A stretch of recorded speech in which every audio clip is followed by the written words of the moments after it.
if parents' behavior is the problem, that is one of the most difficult things to control because they're adults. Clearly establishing expectations, defining those things, and making sure people have a clear understanding of the program and what it is trying to accomplish.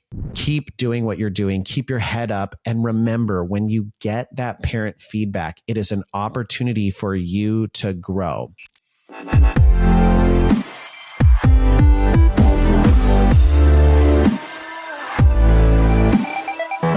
Hello, everyone, and welcome to another episode of the Cheer Biz podcast. I'm your host, Dan Cotton, and today we're going to be talking about what I do with parent feedback. Now, before we get into the episode, I want you to head on over to Cheer Gym Owners on Facebook if you are a gym owner and join that group, and All-Star Cheer Coaches and Owners if you are a cheer coach or coach and owner. And as always, check out nextgenowners.com where you can learn more about the Academy, as well as sign up for a call to learn more about the Academy, where you can hop on the phone with me or Justin or another one of our team, and we can talk you through what it means to actually become an Academy member. And the last thing you need to do is check out our conferences.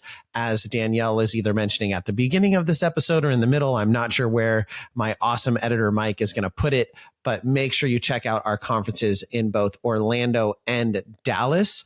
We have one right after the All-Star World Championships in Florida, and another one in Dallas in June. Now, let's get into the episode on what I do with parent feedback.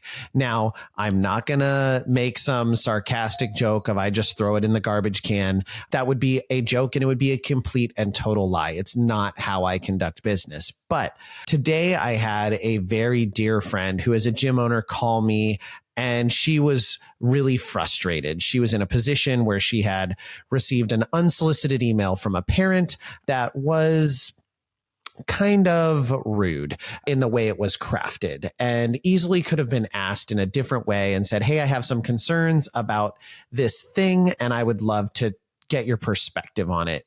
But instead it was me and a bunch of people feel that this is what's best for the team, and this is what we should be doing, and this is our expectation moving forward.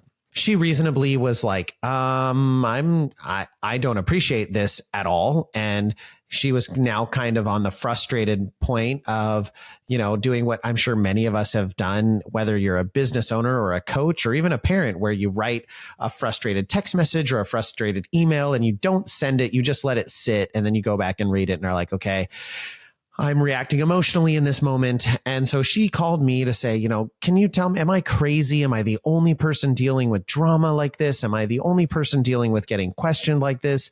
Does this just happen to D2 gyms because I'm, just a little gym? Is this why my parents think that they can kind of boss me around and walk all over me? And she was just feeling really, really frustrated. And I told her, number one, it happens to everyone. It happens to big gyms and little gyms. It doesn't matter. You're going to encounter clients who give you their unsolicited feedback in a manner that is not overly productive. This is how I handle feedback and kind of my assessment, and then some strategies with trying to prevent some of this stuff. But at the end of the day, you're never going to completely prevent it, no matter how great your culture is, no matter how strong your core values are, no matter how much of a separation you have as this is a professional industry and I'm a business. You're going to get people's unsolicited feedback. And I say that because it's just the world we live in these days. People now have numerous platforms where their voice and their opinion can be stated about anything in the world. People can give their unsolicited review of a business. People can demand action on things that have nothing to do with the business by that business via social media platforms and very kind of public statements. We have, as a society, started to believe that, or created the mistaken belief that every one of our opinions needs to be put out into the universe, or at least some people believe that. I certainly don't. Even though I have a podcast, there are many opinions, let me tell you, that I keep to myself. But as I approach these situations, I start with a couple questions. And I'm going to break each one of these questions down and why they are so important for you to utilize. And this is how I handle parent feedback. Number one is I try to approach things from a calm standpoint. Now, that's not always possible in the immediate response. Tori will tell you there are times that I come downstairs or I text her that I'm super frustrated and I have to vent. I have to just get out my frustrations with the accusation or the way something was said or the frustration with a particular challenge or a particular set of feedback. And we all have those situations where we need to vent or we need to process things in a appropriate fashion. So for some people that might be going for a run. For other people that might be going to a boxing gym and hitting a punching bag. For some people that might be writing the harsh email but not sending it. For others it could be talking it through with a trusted advisor. So there's a lot of different ways to kind of bring yourself back down to the rational side of your brain and not be reacting with like what Jeff Benson would say is with a flipped lid, right? You're just totally open and you're just no filter in place. So once I've gotten back to that kind of rational, analytical position I like to live my life in, I say, number one, is this a me problem? Is this something that I or my staff created? That would make it a me problem. So did I do something wrong here? And in a lot of the situations, that ends up not really being the case when it comes to unsolicited feedback from a client. Now, there are certain times where we did do something wrong. And so I might look at that and go, oh, you know what? We did mess up this person's billing, or we did not communicate to them that they were going to get charged on this date and we should have, or we did drop someone from the program because of non-payment. And that ultimately is a me problem because I was not keeping on top of them or my staff was not keeping on top of them early enough. So is this something that we did wrong? Did a staff member yell at an athlete and lose their temper? Did a staff member not show up on time and so a class started late? Those are all things that are me problems. And if it is a me problem, I'm generally speaking going to apologize for me being the problem or my staff being the problem. And then I'm going to give solutions of things that we're going to do moving forward to make sure that problem doesn't come about again. If it's not a me problem, I'm going to ask the question, is this something I can control? So something that is not a me problem, but is something that I have the ability to exercise control over would be something like one of my athletes behaving in a manner that is not in line with our core values. Well, there can be consequences for that. There can be repercussions that I can hold an athlete accountable for, that so I can be in control. Is it a routine not hitting correctly consistently? Is that not necessarily a me problem? Maybe I'm not the problem. Now, as a coach, I believe that ultimately it comes down to me. So let's use a better example. Let's say athletes are coming to practice late. Well, that's a culture problem. Am I the one choosing for athletes to be late? No. Is there a standard that they be on time? Yes. But are there things that I can do to help control this issue? Yes. And so if it's not a me problem, it's not something that I've created, it's something that someone else has created or someone else is the issue, is this something I can control? And as I told my friend, one of the hardest people to control is parents. So if parents' behavior is the problem, that is one of the most difficult things to control because they're adults and you are not going to be able to, as entertaining as it might be, tell your parents they're going to need to come in the gym and do bear crawls because they were not speaking kindly to one another, or they were rude to one of your staff members, or their athlete was late to practice. I actually think that one would probably be the best, is if their athlete's late, then they have to do the bear crawls because I bet you they would be on time more often. They might be coming in with their shorts on their head and their shoes on the wrong feet because the parents weren't going to wait for them to be any slower getting out of the house. But it might solve that problem real quick. So if it's not a me problem, is it something I can control? If it's not something I can control, then I try not to worry about it too much. Now, I'll put my 2 cents in, I'll mediate things, I'll do what I can to help. But if it's not in my control and I didn't cause the problem, I try not to lose too much sleep over it. And I say that because I have lost sleep over those things. I have been in that situation where I've been incredibly stressed out and overly analytical about things that I had nothing to do with. And I was just punishing myself and allowing my parents to kind of beat me up about things that I didn't have any control over. So I like to do those 2 assessments first.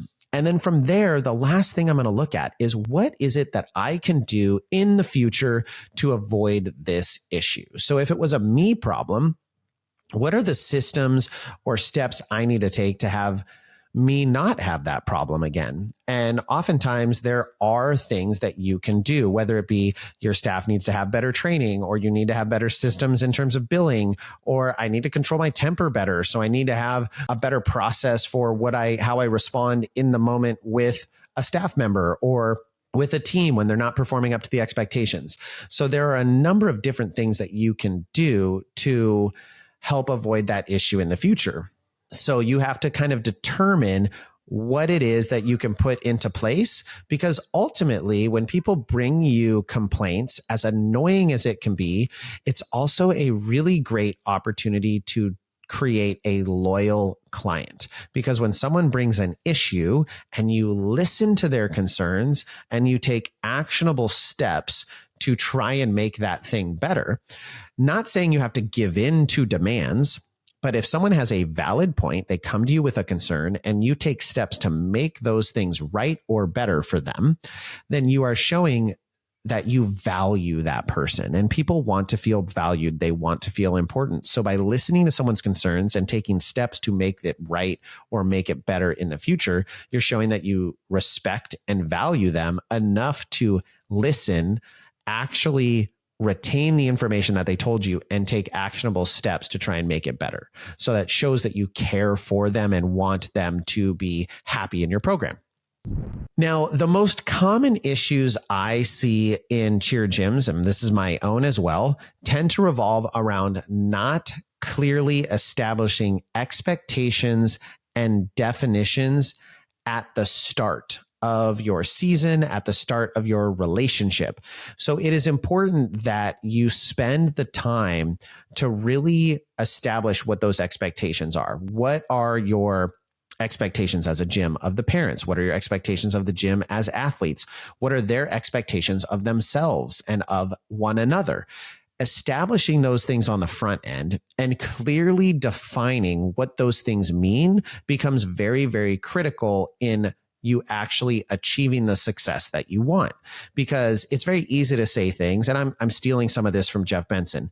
It's very easy to say things like, I want you to give 100% effort. But the question is what does 100% effort look like? You need to clearly define that.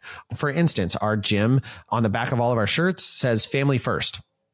Well, family first to me means that we put the family of the gym first. It falls within line of our gym team self-value.